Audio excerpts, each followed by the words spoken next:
Let's talk about character development. This is when the character's personality or background is given some change. The character might face some hardships across the way, losing loved ones, and having to fix their own problems that set them back. Character arcs can work for both heroes and villains. For heroes, we've seen this with Grunkle Stan, Woody, and Tony Stark. All these characters started out differently. They had bad flaws, but are still good people. As the series and movies go on, they blossom into the characters everyone knows and loves. It's fun when they do this, and it gives fans a chance to go and like the characters more. But I think this works best when it's just not the hero who goes through this, but the villain. A hero's a hero, but everyone loves a good villain. I always love it when a villain gets a big story arc. We get a chance to see why they are like this, rather than just the usual evil thing. Was it from child abuse? Was it because they were framed? Was it because they were turned to evil from some force? It's so much better than just being a flat villain. I say this because I like to see this happen to a certain character. A character from a beloved Disney movie. That character being Prince Hans from Frozen. Hans, the guy who showed that not all handsome men are Prince Charming. He took Anna's arm in marriage only to let her die and try to kill Elsa to be a hero. But his plans didn't work and he was sent back home. The last that we ever see of him is that he's picking up manure in penance, which I'll get to later. First, let's talk about the first two movies and what I think of them. Spoilers ahead. The first movie is about two sisters separated after the elder, Princess Elsa, hurt her younger sister Anna with her ice powers.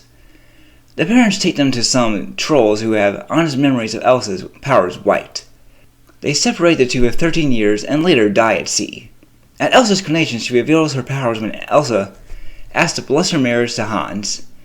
Elsa runs away and Anna chases her before befriending a mountain named Kristoff, his pet reindeer Sev, and a snowman that Elsa made named Olaf. They plan to bring Elsa back and stop the winter. I think it's a good movie. I love the winter setting, much different than what we usually get. The songs were catchy, though I'm not a fan of In Summer or Fixer Upper. And the relationship between the two sisters is my favorite. I just want to see them get back together. Overall, it's a cute movie, though a little overplayed. Then there's Frozen 2. Why does this have to exist? I wanted to like this movie. I really did.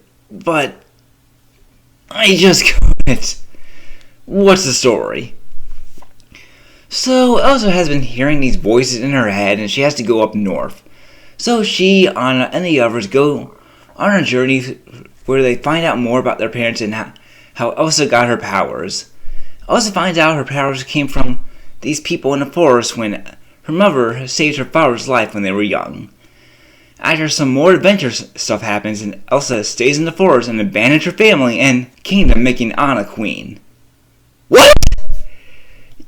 You're telling me after everything the sisters went through to be sisters again, they're leaving each other? What the hell? The songs weren't really that great to me and I just didn't really care for the new characters. The only thing I really liked was the animation. What can I say? It's incredible. Some of the best to come out of the studio, if not the best. But it's just not that great a plot. The characters aren't too great. Not catchy songs, and just a pretty bad ending to me. I remember rumors that Hans was going to get redeemed. A part of the plot would be about forgiveness and second chances.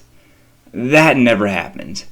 Instead, they rip on Hans by making fun of him in a game of charades and having Elsa destroy an ice statue of him. With that, let's talk about Hans. Could Hans be redeemed in a Frozen 3 or a TV series? I know what you're going to say. He tried to kill them. He only cares about the throne. He's a sociopath. Yes, we'll get on that. However, I do think Hans could be a redeemed character.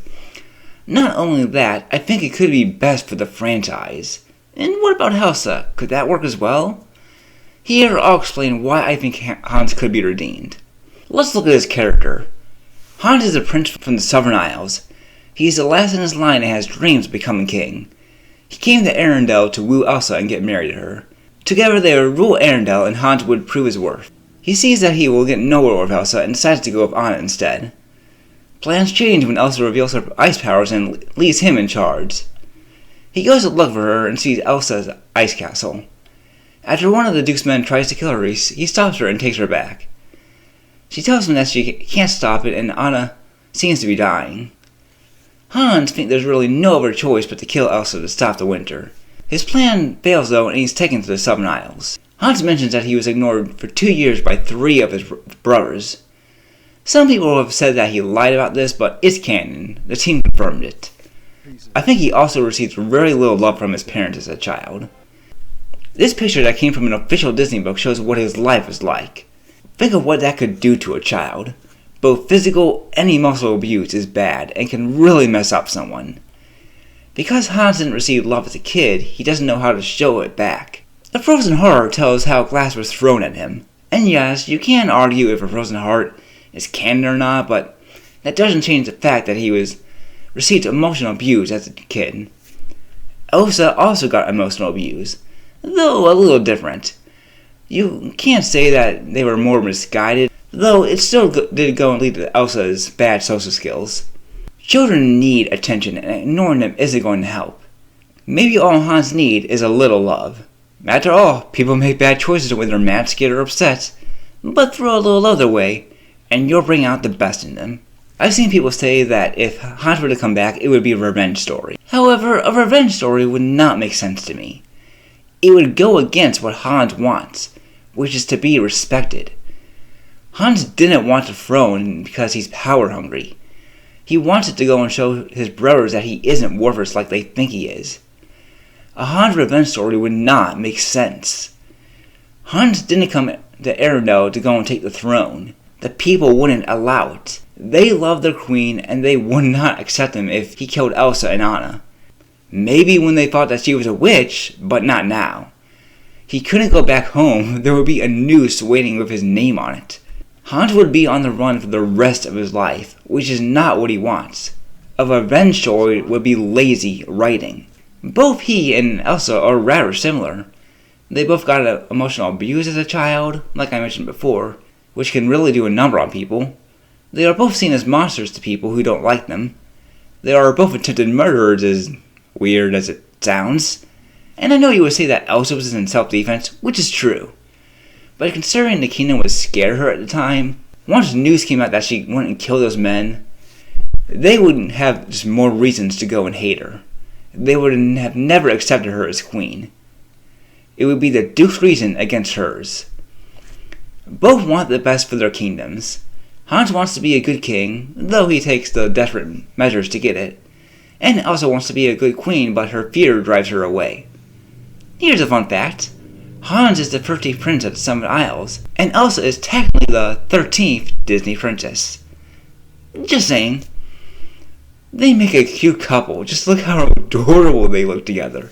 When Elsa first showed her powers, Hans didn't show any fear. If anything, he looked more concerned. Everyone else there, even Anna, either looked like they were afraid or angry. But Hans looked like he was more interested in it. He didn't look mad. He didn't look scared. He looked concerned. On this little paper that's given on a Frozen ride, Hans is showing that he's doing a punishment in penance, which pretty much means that he chose to do the punishment on his own. He wasn't forced to. He chose to do it so he can go and be forgiven for his sins. And then right here, when he's smiling, that's a genuine smile. It's not an evil smile of going, oh, my evil plan is working. No, that's a genuine smile. Anna wasn't even looking at him right here. Why would he go and smile like that if Anna wasn't looking at him? I also think they could do a lot with the story. What direction could they go in with a Hans redemption story? If a follow-up TV series happened, then they could go and do an episode where Hans and Olaf bond together and become unexpected good friends. Hans being an admiral could also go and save the kingdom. Or maybe an episode where Elsa and Hans go on a date together. Adding in a redemption character adds much more. I'd like to see him earn the respect of his father through his hard work. As for the movie, maybe a threat is on the Arendelle and Hans is offered to help. At first they decline, but then they see they have no choice. Throughout the movie, one by one they trust Hans. First it would be Olaf. It would fit in his more welcoming character. Then Elsa, as she's more mature and knows what it's like to be seen as a monster. Then Kristoff when Hans saves him. Then Anna at the end of the movie. I can see how it goes. Elsa is hugging Hans as Anna approaches. Hans says that he regrets everything that he did and that he went and scared Anna. He hopes to go and show that he has changed. Anna looks down and says with a cracky voice, "People make bad choices when they're mad, scared, or upset, but throw a little love their way and you bring out the best in them." They then hug and Hans is redeemed. Not fully, but she does trust him more now. I also like to go and think of characters that have gotten their own redemption arcs. There are many characters who started out evil, like many do, but later saw the error of their ways and changed. One is Zuko. The Fire Lord's son was bent on capturing the Avatar and getting his honor back. Thank you, Zuko. He was not allowed to return home until he did that. He knew that his father would kill Aang, but he didn't care. He just wanted his dad's respect. And if Aang died in the Avatar state, the reincarnation would break, and the Avatar would be gone forever. Zuko had a tough childhood. You think you had a bad with spankings? Zuko had his eye burned by his father, leaving a permanent mark on his face. At least it looks cool. His uncle Iroh was the only one there for him. During the first season, Zuko's motive is capturing Aang. During the second season, he's on the run and focuses on rebuilding his life and skills rather than capture Aang. During the third season, he's a prince again, but unhappy. He later sees that he took the wrong path and joins Aang to defeat his father. We see Zuko grow during this. He becomes his own person by releasing his hate and surely wanting to go and restore balance. With a little help from Iroh. Zuko's art is seen as one of the best in animation. We see him go from this angry, miserable, disrespectful prince who's hell-bent on redeeming his honor to a well-adjusted, happier, and respectful Fire Lord. Then there's Vegeta. The Prince of all Scions! Vegeta was a badass. He was well worthy of being a prince. Vegeta started out as this big bad in the beginning of DBZ. He and his slave Nappa went to Earth so they could go and wish for immortality because Raditz was too weak to go and reach back. But he's beaten by Goku and escapes and vows to return so he can take his revenge. He was still seen as a villain on Namek, but Frieza was a greater threat, so they had to go and work with the Z-Fighters. He becomes more chill with the androids and Cell, but he was still not 100% to be trusted. By the time Majin Buu happened, he was good, but kind of a jerk. When DBZ ended, he was a good guy, friends with Goku, but still a little cocky prick. Vegeta was reckless. We are talking about someone who did whatever it took to go and become better. He killed the innocent, would betray his own people, and blew up planets so he could go and prove that he was stronger than everyone else. He killed hundreds, maybe thousands throughout his life. Yet, he was redeemed. This ignorant, powerful, genocide murderer was redeemed, and his redemption was one of the best. Vegeta had to climb every step on his own, yet Goku was always one step ahead of him. But he didn't give up. Vegeta would go on to find out there's more to life than being the most powerful being of all time. You see him go through it and you feel for him. In the end, he's still cocky, but he's a redeemed man. Vegeta's redemption is seen as one of the best in anime arcs ever. He also claimed Yamcha's woman. Even a killer space monkey is better than Yamcha. Then we have Darth Vader. This guy is pretty much Space Hitler. He and the space Nazis go and kill people who go in and don't join them and believe their ways. He tries to go and kill his own son's friends and also fights his son, trying to convince him to go and join the dark side. For 3 movies, we saw Darth Vader's brutal ways, but in the end, he becomes a redeemed man, even to his son Luke. And just think of them interacting together. Maybe at first, Hans is kind of a jerk, but Elsa finds out the reason is because of his past, seeing that both of their childhoods weren't that great. She teaches him, and throughout the movie or series, he changes. After saving her, Elsa would trust Hans and would see him as part of the group. Anna would be a little different. She is the one he hurt, so she would be a little bit harder. I could see her trusting him at one point, but they would have a slight rivalry and make small insults at each other. One possible way for her to trust him is that he saves her when no one else is around. He could easily kill her and lie about that he tried to save her but couldn't. Maybe she's hanging on a branch and the branch is about to snap. He holds out his hand, but she refuses, saying that he will just drop her. Hans says that's possible, but she will die anyway if she doesn't do anything. Hans holds out his hand, telling her that if he isn't lying and if she had one chance, would she take it, and begs her to go and grab his hand. Anna regretfully takes his hand and saves her. That's the way I see Anna forgiving Hans. If they did it like that, it would probably be the best way to go and redeem him in a movie first. If they did, it would probably be best to go and redeem him in a movie first. If they redeemed him in a show first and they made a third movie, it would confuse the audience who didn't see the show. They would wonder why he's suddenly a good guy.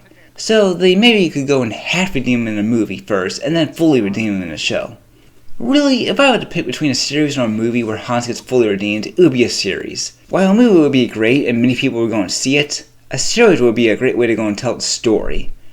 A movie is only a couple hours long, but having 20 or so episodes would give more time to go and let the story be told. A movie could be more of a pilot for this show. It just always bugged me how the franchise treated Hans. He has a lot of potential, but they choose to ignore him. I've seen many great fanfics where he gets redeemed, and it would just be nice to go and see it become canon. I know not everyone is a Helsa fan, but I could still see it work. I could see a Beauty and the Beast relationship between them. At first they don't get along, but they spend more time together, and they slowly start to become close. I know some people want Elsa to be gay, but I just don't see that happening. I made a whole video on it, and I know this won't go and convince everyone, but I do hope some people see the potential in this. It would be good for the franchise and Disney as a whole. Hans is already ignored by his brother, so they shouldn't go and ignore him too. I think for the first time in forever, it's time to go and show Hans love is an open door and to not let it go.